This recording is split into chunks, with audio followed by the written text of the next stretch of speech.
दोस्तों, स्वागत है आप सभी का अपने यूट्यूब चैनल पर। तो आज हम बात करने वाले हैं महाराष्ट्र विधानसभा चुनाव के बारे में। जी हाँ, चैनल पे नए हैं, चैनल को सब्सक्राइब कर लीजिए। अगर आप फेसबुक पेज पे देख रहे हैं तो फेसबुक पेज को जरूर फॉलो कीजिए।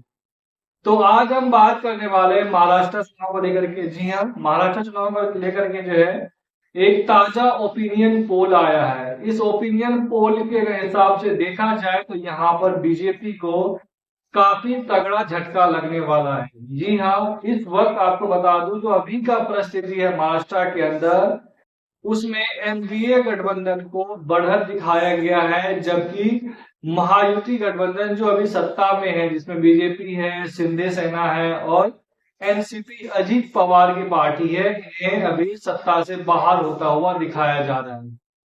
तो इस हिसाब से देखा जाए तो बीजेपी के लिए एक बड़ा झटका है कि एक बड़े राज्य निकलने वाले हैं। अगर हम बात करें इस सर्वे की तो उससे पहले हम बात कर लेते हैं आपको कि महाराष्ट्र में टोटल 288 विधानसभा क्षेत्र आते हैं। आपको ये भी बता दूं कि महाराष्ट्र का समीकरण, जातिगत समीकरण और हरियाणा के जातिगत समीकरण में काफी जमीन आसमान का अंतर है। दोनों ही राज्यों में जातिगत समीकरण अलग अलग तरीके से अलग अलग रीजन में बनाए जाते हैं। यहाँ पर ट्रिपल सीट है, 288 विधानसभा सीटें हैं। तो पहले हम बात जो है वो बीजेपी की कर लेते हैं। तो बीजेपी आपको पता है कि महाराष्ट्र के अंदर 151 विधानसभा सीटों को चुनाव लड़ने वाली है।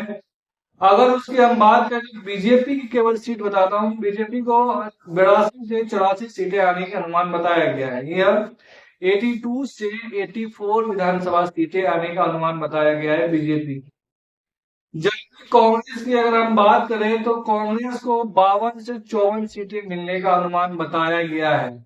आपको बता दें जो पिछला चुनाव हुआ था 2019 में, उस वक्त जो है कांग्रेस को एक 44 सीटें मिलने का 44 सीटें मिला था, लेकिन इस बार जो है मामूली सी बढ़त उनको दिखाया जा रहा है। अगर हम बात एनडीए की कर लेते हैं, इसमें तीन पार्टियां शामिल है, अजित पवार, शिंदे सेना और साथ ही साथ बीजेपी का। तो इन तीनों पार्टियों को मिलाकर के 129 से 133 सीटें मिलने का अनुमान बताया जा रहा है।